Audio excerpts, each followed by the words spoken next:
نحمدہ ونصلی علی رسولہ الکریم اما بعد اعوذ باللہ من الشیطان الرجیم بسم اللہ الرحمن الرحیم انا نحن نزلنا الذکر وانا له لحافظون وقال النبی صلی اللہ تعالی علیہ وسلم من قرأ القرآن وعمل بما فیہ البس اللہ تعالی والدیہ تاجا یوم القیامہ ضوء احسن من ضوء الشمس فی بیوت الدنیا فما ظنکم بالذی عمل بهذا او کما قال علیہ الصلاۃ والسلام۔ میرے محترم بزرگوں اور دوستوں اور عزیز ساتھیوں، قرآن کریم کے 14ویں پارے کی ایک آیت کی میں نے آپ حضرات کے سامنے تلاوت کی ہے، جس آیت کے اندر اللہ رب العزت نے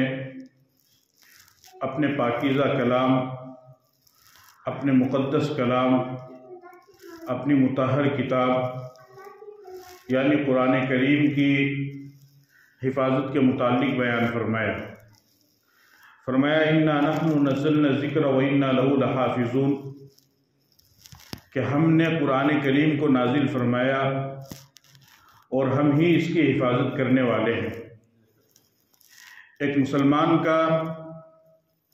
کامل طور پر یہ عقیدہ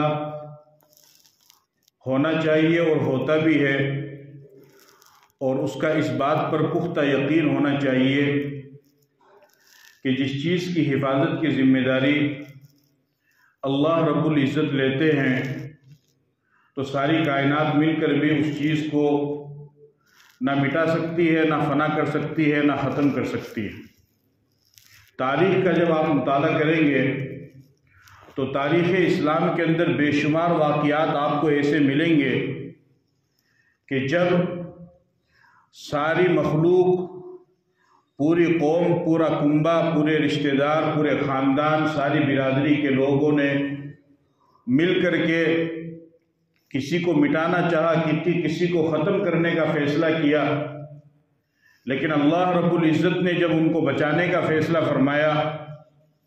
تو پھر اللہ رب العزت کی تقدیر ہی غالب آئی، اللہ کی تدبیر ہی غالب آئی، اور اللہ ہی کا فیصلہ آخر میں نافذ ہو کر کے رہا۔ قرآن میں اللہ پاک فرماتے ہیں وَيَمْكُرُونَ وَيَمْكُرُ اللَّهُ وَاللَّهُ خَيْرُ الْمَاكِرِينَ۔ اللہ پاک فرماتے ہیں کہ دنیا کے لوگ اپنے کام کے لیے، اپنے مقصد کو پورا کرنے کے لیے طرح طرح کی تدبیریں کرتے ہیں، پلاننگ کرتے ہیں، لیکن سب سے بہترین تدبیر اللہ رب العزت کرنے والا ہے، اور ہوتی بھی اللہ رب العزت کی تدبیر ہی پوری ہے۔ چنانچہ آپ تاریخ اٹھا کر کے دیکھیے، سیدنا ابراہیم علیہ السلام کے بارے میں پوری قوم نے متفقہ طور پر شاہ وقت نمرود اور خود ابراہیم علیہ السلام کا باپ آزر جو کہ بت پرست تھا، اسی طریقے سے ان کی پوری برادری اور پوری قوم نے مل کر متفقہ طور پر یہ فیصلہ کر لیا کہ ہمیں ابراہیم علیہ السلام کو ختم کرنا ہے، اسے زندہ نہیں چھوڑنا ہے، اور اس کے لیے تدبیر انہوں نے اختیار کی حَرِّقُوهُ وَانْصُرُوا آلِهَتَكُمْ إِن كُنتُمْ فَاعِلِينَ، کہ اگر تم اپنے ان معبودوں کو بچانا چاہتے ہو تو اس کا ایک ہی طریقہ ہے کہ آگ جلاؤ اور ابراہیم کو اس کے اندر ڈال دو اور اس کے اندر ڈال کر کے اسے ختم کر دو۔ لیکن جب اللہ رب العزت کا فیصلہ بچانے کا تھا تو اسی آگ کے اندر اللہ تعالیٰ نے ابراہیم علیہ السلام کو داخل بھی فرمایا اور آگ کو حکم دیا یا نار کونی بردا وسلام علی ابراہیم، کہ آگ تو ابراہیم کے لیے سلامتی اور ٹھنڈی والی بن جا، اور یہ ابراہیم جو تیرے پاس آ رہا ہے تجھے اس کے جسم پر اپنی تاثیر نہیں دکھانی ہے، تجھے اپنی تاثیر کو ختم کرنا ہے، اور یہ ابراہیم میری امانت تیرے پاس میں ہے، اور ذرہ برابر بال برابر بھی اس کا نقصان نہیں ہونا چاہیے، جلنا نہیں چاہیے۔ اور اس بات کو بھی آپ اچھی طرح یاد رکھیے کہ کائنات کے اندر جتنی بھی چیزیں ہیں ان چیزوں کے اندر جو تاثیر ہے وہ تاثیر وہ چیزیں پیدا کرتی ہے، لیکن وہ بھی اللہ رب العزت کے حکم کے بعد ہی پوری ہوتی ہے، اور اگر اللہ رب العزت کا حکم نہ ہو تو چیزوں کے اندر وہ تاثیر بھی ختم ہو جاتی ہے۔ آگ کی تاثیر ہے جلانا، پانی کی تاثیر ہے ڈبونا، چھری کی تاثیر ہے کاٹنا، اس کے علاوہ جتنی بھی تاثیرات اللہ تعالیٰ نے چیزوں کے اندر رکھی ہیں وہ تاثیرات اس وقت اپنا تاثیر دکھانا چھوڑ دیتی ہیں جب ان کو اللہ کا حکم نہ ہو، اور اللہ کا حکم ہو جائے تو پھر وہ تاثیر کام کرتی ہے۔ آگ کی صفت ہے جلانا، آگ کے اندر کوئی بھی چیز داخل ہو تو وہ اس کو جلاتی ہے، لیکن چونکہ اللہ رب العزت کا ابراہیم علیہ السلام جس آگ میں گئے اس آگ کو اپنی تاثیر کو ختم کرنے کا حکم تھا، تو وہ آگ کی تاثیر نے وہاں پر کام نہیں کیا، اور ابراہیم علیہ السلام اس آگ سے بالکل محفوظ اور سالم واپس باہر آئے۔ اسی طریقے سے سیدنا یونس علیہ السلام جو مچھلی کے پیٹ کے اندر گئے، تو آپ اچھی طرح جانتے فنادا فی الظلمات لا الہ الا انت سبحانک انی کنت من الظالمین، تین اندھیرا، مچھلی کے پیٹ کا اندھیرا، سمندر کا اندھیرا اور رات کا اندھیرا، ان تین اندھیروں کے اندر حضرت یونس علیہ السلام کی جان کو بچایا، ان کی کفالت فرمائی اللہ رب العزت نے۔ ویسے بغیر کھائے پیے تو انسان 1-2 دن تک زندہ رہ سکتا ہے، لیکن بغیر گیس کے، بغیر ہوا کے اور بغیر سانس کے وہ چند منٹوں میں بھی زندہ نہیں رہ سکتا، وہ گھٹن سے مر جائے گا۔ یہ سانس کا ملنا انسان کے لیے بہت ضروری ہے۔ آپ خود اندازہ کیجئے کہ سمندر میں جانے کے بعد پانی کی وجہ سے سانس نہیں لے سکتے ہیں، اور مچھلی کے پیٹ میں جانے کے بعد اس اندھیرے کے اور اس کے بند ہونے کی وجہ سے سانس نہیں لے سکتے ہیں، لیکن اللہ رب العزت نے ان تمام تاثیرات کو ختم فرمایا، اور 40 دن تک یونس علیہ السلام مچھلی کے پیٹ کے اندر رہے، نہ صحیح سے کھا سکے، نہ پی سکے، نہ سانس لے سکے، اس کے باوجود بھی 40 دن تک اللہ نے زندہ رکھ کر کے یہ ثابت کر دیا کہ کائنات کی تمام چیزوں میں تاثیر پیدا کرنے والا اللہ ہے۔ وَهُوَ عَلَى كُلِّ شَيْءٍ قَدِيرٌ، ہر چیز پر قدرت کس کی چلتی ہے؟ اللہ کی چلتی ہے۔ ہر چیز پر، دن ہو، رات ہو، سردی ہو، گرمی ہو، کچھ بھی ہو۔ قرآن میں اللہ پاک فرماتے ہیں قُلْ أَرَأَيْتُمْ إِنْ جَعَلَ اللَّهُ عَلَيْكُمُ اللَّيْلَ سَرْمَدًا إِلَى يَوْمِ الْقِيَامَةِ مَنْ إِلَٰهٌ غَيْرُ اللَّهِ يَأْتِيكُمْ بِضِيَاءٍ، کہ اے دنیا کے لوگوں مجھے یہ بتاؤ کہ اگر اللہ پاک رات ہی رکھے اور قیامت تک کے لیے رات ہی کر دے اور دن کو نہ لائے، تو کیا دنیا کی طاقت دوبارہ ایسی ہے کہ وہ دن کو لا کر کے دکھا سکتی ہے؟ نہیں دکھا سکتی۔ فرمایا قُلْ أَرَأَيْتُمْ إِنْ جَعَلَ اللَّهُ عَلَيْكُمُ النَّهَارَ سَرْمَدًا إِلَى يَوْمِ الْقِيَامَةِ مَنْ إِلَٰهٌ غَيْرُ اللَّهِ يَأْتِيكُمْ بِلَيْلٍ تَسْكُنُونَ فِيهِ، اگر اللہ یہ فیصلہ کر لے کہ مجھے دنیا کے اندر صرف دن کو ہی رکھنا ہے، تو کیا دنیا کی پاس ایسی کوئی طاقت ہے کہ جو رات کو لا سکے؟ نہیں لا سکتی۔ تمام چیزوں کے اندر تاثیر پیدا کرنے والا وہ اللہ ہے۔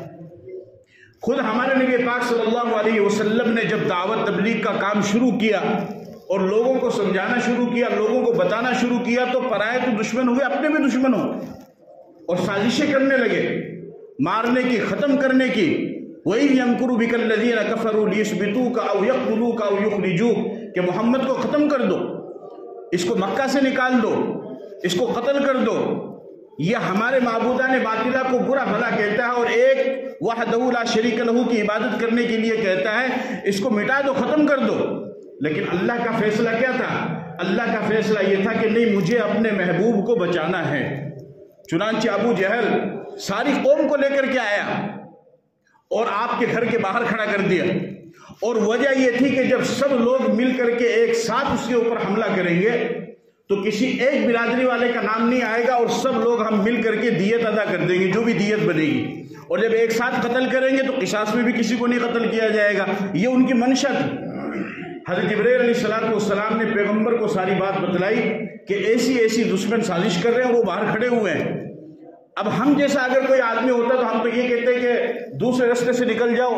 یا پیچھے سے کود کر کے چلے جاؤ۔ اللہ نے فرمایا نہیں، تاثیر میں پیدا کرتا ہوں، ان کے سامنے سے نکلوا کے دکھاؤں گا۔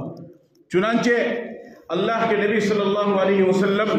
نے اپنے بستر پر حضرت علی رضی اللہ تعالیٰ عنہ کو لٹایا اور فرمایا کہ صبح کو مکے والوں کی جو امانتیں ہیں وہ امانتیں واپس کرنا، اور پھر تم میرے پاس مدینے میں آ کر کے مل لینا۔ چنانچہ آپ علیہ السلام نکلے اور سورہ یاسین کی ایک آیت وَجَعَلْنَا مِن بَيْنِ أَيْدِيهِمْ سَدًّا وَمِنْ خَلْفِهِمْ سَدًّا فَأَغْشَيْنَاهُمْ فَهُمْ لَا يُبْصِرُونَ، اس کی تلاوت کی، ایک مٹھی میں آپ نے مٹی لی، اس پر پھونکا اور یوں ان کی طرف کیا، وہ سب اپنی آنکھوں کو ملتے رہے، اور آپ صلی اللہ علیہ وسلم ان کے سامنے سے نکل کر کے چلے گئے۔ کہ بچانے والا اللہ ہے، چیزوں کے اندر تاثیر پیدا کرنے والا اللہ ہے۔ یہ آنکھیں اسی وقت دیکھے گی جب اللہ کا حکم ہوگا، اور جب اللہ نے یہ فیصلہ کر لیا کہ ان آنکھوں کو نہیں دکھانا ہے تو سامنے گزرنے والا تمہارے سامنے سے گزر جائے گا اور تمہیں نظر بھی نہیں آئے گا۔ پھر جب ابو جہل کو پتا چلا کہ محمد اور اس کے ساتھی ابو بکر صدیق رضی اللہ تعالیٰ عنہ نکل کر کے چلے گئے تو اس نے 100 اونٹوں کا انعام رکھا۔ 100 اونٹوں کا انعام کا مطلب عرب کے علاقے میں آج کے زمانے میں کروڑوں اربوں خربوں روپے، کہ وہ تو ریگستانی جہاز ہے، وہ تو کیونکہ ریگستان ہے وہاں تو اونٹ ہی کام آتا ہے، تو یعنی بہت بڑی رقم لوگ تلاش کرنے کے لیے نکلے۔ دشمن پہنچ گئے، آپ صلی اللہ علیہ وسلم حضرت ابو بکر صدیق رضی اللہ تعالیٰ عنہ کے ساتھ غار ثور کے اندر موجود ہے، اور دشمن اتنا قریب آ گیا کہ حضرت ابو بکر رضی اللہ تعالیٰ عنہ اس دشمن کو دیکھ رہے ہیں، اور اتنا قریب دشمن آ گیا، علماء کرام فرماتے ہیں کتابوں میں لکھا ہے کہ اگر وہ دشمن جیسے یہاں پر کھڑا ہے، اگر صرف یوں جھک کر دیکھ لے تو آپ نظر آ جائیں گے، سمجھ گئے؟ اتنا قریب وہ آ گیا، لیکن اللہ کا نظام دیکھو آپ۔ اور حضرت ابو بکر گھبرا رہے ہیں، ابو بکر کہہ رہے یا رسول اللہ دشمن سر پہ آ گیا ہے۔ آپ نے فرمایا لا تحزن ان اللہ معنا، ابو بکر گھبراؤ مت، ہم اکیلے نہیں، ہمارے ساتھ تیسرا اللہ ہے، آپ کو گھبرانے کی ضرورت نہیں، ہمارے ساتھ اللہ ہے۔ اور کیا انتظام اللہ نے کیا کہ وہاں پر مکڑی نے جالا تنا اور کبوتری نے انڈا دیا، تو ایک نے کہا کہ بھئی دیکھ تو لو، کیا پتہ اس کے اندر ہی ہو۔ تو جب اللہ کا حکم نہیں ہوتا ہے تو عقل بھی کام نہیں کرتی ہے، دماغ بھی کام نہیں کرتا، کیونکہ ہر چیز پر تاثیر پیدا کرنے والا میرا اللہ ہے، ہر چیز پر قدرت رکھنے والا میرا اللہ ہے۔ تو دوسرے نے کہا اتنا بڑا ہو گیا تھوڑی بہت بھی عقل کو نہیں، ایک مائن کوئی جاؤ گا تو مکڑی کا جالا کوئی بڑا محل تو ہے نہیں، مکڑی کا جالا معمولی سا، اور کبوتری نے انڈا دیا بالکل چھوٹا سا کمزور سا، اتنا لمبا چوڑا آدمی اگر اس میں داخل ہوگا تو یہ ٹوٹے گا نہیں، یہ تو صحیح سالم رکھا ہوا ہے۔ اچھا ایک بات اور بتاؤں، دیکھو اللہ نے کیسے ان کے دماغ کو کام نہیں کرنے دیا۔ جب کسی انسان کی کوئی چیز گم ہوتی ہے تو انسان وہاں پر بھی اس کو تلاش کرتا ہے جہاں پر اس کو پورا یقین ہے کہ یہاں پر میری چیز نہیں گری ہے۔ مثال کے طور پر مان لیجیے آپ کی کوئی چیز ہے، مان لو موبائل ہے، مثال کے طور پر آپ یہاں نماز پڑھنے کے لیے آئے، آپ دروازے سے داخل ہوئے اور آپ نے یہاں نماز پڑھی، موبائل آپ کا گر گیا، تو یہ تو طے ہے کہ وہاں سے یہیں تک کے بیچ میں گرا ہوگا۔ لیکن اگر آپ کو آپ کا موبائل نہیں مل رہا ہے تو آپ کیا کریں گے؟ آپ یہاں بھی دیکھیں گے، وہاں بھی دیکھیں گے، وہاں بھی دیکھیں گے، باہر بھی دیکھیں گے، دیکھیں گے یا نہیں دیکھیں گے؟ تو جب کسی انسان کو کوئی چیز تلاش کرنی ہوتی ہے تو وہ وہاں پر بھی اس کو تلاش کرتا ہے جہاں پر اس کو پختہ یقین ہے، امید نہیں، پختہ یقین ہے کہ یہاں پر میری چیز نہیں گری ہے۔ تو جب ان لوگوں کو حضور کو تلاش ہی کرنا تھا اور 100 اونٹ ان کو انعام میں حاصل کرنے تھے تو انہوں نے پورے مدینے کے اور مکے کو چھان لیا، تو اتنا تو ان کا دماغ کام کر سکتا تھا نا یار، اتنی دور آگے تو ایک نظر دیکھ تو لے۔ سمجھ رہے بات کو؟ یہ پوائنٹ سمجھنے والی چیز ہے کہ ان کا اتنا تو دماغ ہوتا ہے کہ اتنی دور آگے دیکھ تو لے، دیکھنے میں کیا دقت، ہوں گے ٹھیک ہے، نہیں ہوں گے تو نہیں ہوں گے، لیکن دماغ تو اتنا بھی تب کام کرے جب میرے اللہ کا حکم ہو۔ سمجھ رہے مسلمانوں؟ یہ دماغ جو اتنا تب کام کرے جب میرے اللہ کا حکم ہو، میرا اللہ کا حکم ہی نہیں ہے، میرا اللہ نے تاثیر کو ہی ختم کر دیا ہے۔ تو کیا ہوا کہ سر پر دشمن کھڑا ہونے کے باوجود بھی پیغمبر اور حضرت ابوبکر صدیق رضی اللہ تعالیٰ عنہ صحیح سالم محفوظ رہے اور وہ دشمن وہاں سے چلے گئے۔ تو چیزوں کے اندر تاثیر پیدا کرنے والا یہ صرف اللہ ہے، ہر چیز پر قدرت اور طاقت رکھنے والا یہ صرف اللہ ہے، اللہ کے حکم سے ہی سارے کام ہوتے ہیں۔ تو اسی طریقے سے قرآن کریم کی حفاظت کی ذمہ داری بھی اللہ نے لی ہے۔ تو اب یہ بات تو طے ہے کہ قیامت تک قرآن کریم کی حفاظت ہوگی، اس میں کوئی شک شبہ نہیں۔ آنکھ بند کر کے ہر مسلمان کو اس پر عقیدہ بھی رکھنا پڑے گا اور یقین بھی رکھنا پڑے گا، نہیں تو ایمان ہی کامل نہیں ہوگا۔ قرآن کریم کے ایک ایک حرف، ایک زبر زیر، ان تمام چیزوں پر ایمان لانا ضروری ہے۔ اگر کوئی مسلمان یہ کہے کہ میں پورے قرآن کو مانتا ہوں لیکن بسم اللہ کی با کو نہیں مانتا ہوں، وہ تب بھی مسلمان نہیں رہے۔ کوئی یہ کہے کہ بسم اللہ کی با کو تو مانتا ہوں لیکن بسم اللہ کی با کا جو نقطہ ہے اس کو نہیں مانتا، وہ تب بھی مسلمان نہیں رہے۔ کوئی یہ کہے کہ بسم اللہ کو بھی مانتا ہوں، اس کی با کو بھی مانتا ہوں، اس کے نیچے جو زیر لگی ہوئی اس کو نہیں مانتا، وہ تب بھی مسلمان نہیں رہے گا۔ آنکھ بند کر کے پورے قرآن کریم کے اوپر ایمان لانا ضروری ہے، تبھی وہ کامل ایمان والا کہلائے گا۔ تو اب یہ بات تو صحیح ہے کہ جب اللہ نے فیصلہ کر لیا کہ مجھے قرآن کی حفاظت کرنی ہے تو قیامت تک قرآن کی حفاظت ہوگی،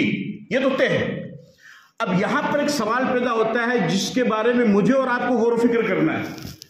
وہ سوال یہ پیدا ہوتا ہے کہ آخر اس قرآن کی حفاظت ہوگی کیسے؟ کیا اللہ خود آسمان سے زمین پر آئیں گے، یا اللہ فرشتوں کو بھیجیں گے، یا جنات کوئی دوسری مخلوق آئے گی، یا زمین میں سے کوئی دوسری مخلوق نکلے گی جو اس قرآن کو پکڑے گی، اس کی حفاظت کرے گی؟ جواب سب کا ہے نو، ایسا کچھ بھی نہیں ہوگا۔ نہ اللہ آئے گا، نہ فرشتے آئیں گے، نہ جنات آئیں گے، نہ کوئی دوسری تیسری مخلوق آئے گی۔ پھر اس قرآن کی حفاظت کیسے ہوگی؟ انہی مسلمانوں میں سے اللہ پاک چند لوگوں کو تیار کرے گا جن کے دلوں کے اندر اللہ کے پاکیزہ کلام قرآن کریم کی محبت، عقیدت، عظمت، احترام، اکرام ہوگا، اور وہ اس محبت، عقیدت، احترام کی بنیاد پر خود بھی قرآن کریم پڑھیں گے اور اپنے بچوں کو بھی قرآن پڑھائیں گے، اور اس طریقے سے قرآن کریم کی حفاظت ہوتی رہے گی۔ خوش نصیب ہیں وہ حضرات کہ جو اللہ تعالیٰ کے اس بنائے ہوئے قرآن کریم کی حفاظتی نظام میں شامل ہو جائے، لگ جائے۔ دادا کے دل میں اللہ قرآن کی محبت پیدا کرے گا تو وہ اپنے پوتے کو پڑھائے گا، اسے حافظ بنائے گا۔ ماما کے دل میں محبت پیدا ہوگی، وہ بھانجے کو بنائے گا۔ باپ کے دل میں محبت پیدا ہوگی، وہ بیٹے کو بنائے گا۔ ماں کے دل میں محبت پیدا ہوگی، وہ بیٹے کو قرآن پڑھائے گا۔ یاد رکھو میرے عزیزو، قرآن کریم کی تلاوت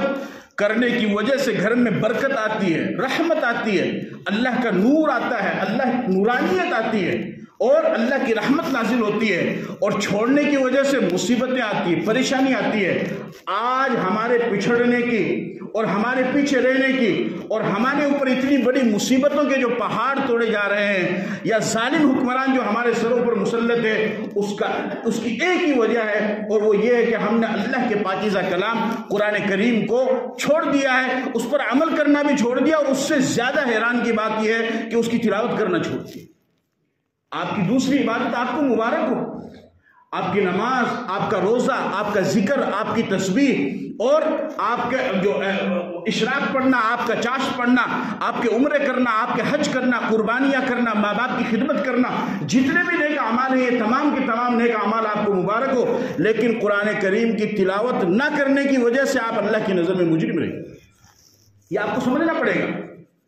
تو خوش نصیب ہوں گے وہ لوگ۔ حدیث پاک کے اندر اللہ کے نبی صلی اللہ علیہ وسلم نے فرمایا، من قرأ القرآن وعمل بما فیہ، کہ جس نے قرآن کو پڑھا، اس پہ عمل کیا، البس اللہ تعالی والدیہ تاجا یوم القیامہ ضوءہ احسن من ضوء الشمس فی بیوت الدنیا فما ظنکم بالذی عمل بہذا۔ فرمایا کہ قرآن کریم کو پڑھنے والا، اس پر عمل کرنے والا، اس کو حفظ کرنے والا، قیامت کے دن اللہ تعالیٰ اس کے ماں باپ کو ایسا تاج پہنائیں گے کہ اس کی روشنی سورج سے بھی زیادہ ہو۔ جب رات آتی ہے، رات کو اندھیرا آتا ہے، تو اس اندھیرے کو ختم کرنے کے لیے پہلے تارے آتے ہیں، لیکن تارے کی روشنی بہت کم ہوتی ہے، اتنی کم ہوتی ہے کہ رات کا اندھیرا چھٹ نہیں سکتا ہے۔ اس کے بعد جب تھوڑا سا وقت گزر جاتا ہے تو اس رات کے اندھیرے کو دور کرنے کے لیے چاند نکلتا ہے۔ چاند کی روشنی تارے سے تو زیادہ ہوتی ہے، لیکن اتنی نہیں ہوتی ہے کہ وہ رات کے پورے اندھیرے کو مٹا سکے۔ پھر جب صبح کا وقت آتا ہے تو سورج نکلتا ہے، اور سورج نکلنے کے بعد وہ پورے رات کے اندھیرے کو چھاڑ دیتا ہے، اور سورج نکلنے کے بعد ہر چھوٹی بڑی لائٹیں اور شمعیں جو روشن کیے جاتی ہیں اندھیرے کو دور کرنے کے لیے، وہ بند کر دی جاتی ہے کہ اب سورج نکل چکا ہے، اب چھوٹی لائٹوں کی، چھوٹی روشنی کی ضرورت نہیں ہے۔ اللہ کے نبی نے فرمایا کہ جو اپنے بچے کو حافظ قرآن پڑھائے گا، قرآن پڑھائے گا، حافظ قرآن بنائے گا، اس کے ماں باپ کو اللہ پاک ایسا تاج پہنائیں گے کہ اس کی روشنی سورج سے بھی زیادہ ہو۔ تو خود حافظ قرآن کا کتنا بڑا مقام ہوگا اس کا اندازہ آپ لگا سکتے ہیں۔ یہ تو ماں باپ کے ساتھ میں، خود حافظ قرآن کے ساتھ کتنا بڑا مقام ہو اس کو آپ خود سمجھ سکتے ہیں۔ ایک زمانہ تھا مسلمانوں میں، ہمارے جو بڑے بوڑھے بزرگ یہاں پر بیٹھے اچھی طرح جانتے ہیں کہ جہیز کے موقع پر باپ خاص طور پر قرآن کریم اپنی بچی کو دیتا تھا، اور جب بچی شادی کر کے دوسری جگہ پر جاتی تھی تو اس گاؤں کی جو عورتیں تھیں وہاں بھی دینی ماحول تھا، تو وہ یہی کہتے تھے کہ بھائی یہ دیکھو کہ یہ بچی اپنے جہیز میں قرآن لے کر آئی یا نہیں آئی۔ اگر وہ بچی جہیز میں قرآن لے کر آئی ہے، پورے گاؤں میں اس کی چرچا ہوتی تھی، اس کی نیک نامی کی، اس کی عزت کی، کہ بھائی یہ جو بچی شادی کر کے ہمارے گاؤں میں آئی ہے یہ قرآن کو لے کر آئی ہے، یہ قرآن کو پڑھنے والی ہے۔ اس کو عزت کی نظر سے دیکھا جاتا تھا، اور آج سارا سامان دیا جاتا ہے، قرآن دیا ہی نہیں جاتا ہے، اور دیا اس لیے نہیں جاتا کہ قرآن پڑھایا ہی نہیں ہے۔ نہیں میرے عزیزو، یہ کوئی کسی مولوی کی کتاب نہیں ہے، یہ کسی مفتی کی کتاب نہیں ہے، یہ کسی ولی کی کتاب نہیں ہے، بلکہ کسی نبی کی کتاب نہیں، یہ اللہ کی کتاب ہے، یہ اللہ کی کتاب ہے، یہ اللہ کی کتاب ہے۔ اللہ نے اس کو آسمان سے اتارا ہے، اس کا ایک ایک حرف جیسا اللہ نے اپنے نبی پر 1400 سال پہلے اتارا تھا ویسا کا ویسا بالکل آج بھی محفوظ ہے اور قیامت تک محفوظ رہے گا، کہو انشاءاللہ۔ تو آپ لوگ اس کا ارادہ کیجئے کہ خود بھی قرآن کریم کی تعلیم کو حاصل کرنا شروع کریں اور اپنے بچوں کو بھی قرآن کریم کی تعلیم دلاؤ۔ یہ ارادہ کر لو کہ ہمارے گھر میں بھائی ہو، بہن ہو، بیٹا ہو، بیٹی ہو، پوتا ہو، پوتی ہو، کوئی بھی ہو، ہم کسی کو بھی بغیر قرآن کی تعلیم کے محروم نہیں رکھیں گے، سب کو ہم قرآن کریم پڑھائیں گے، انشاءاللہ ان کی دنیا بھی بنے گی اور ان کی آخرت بھی بنے گی۔ اللہ پاک عمل کی توفیق عطا فرمائے۔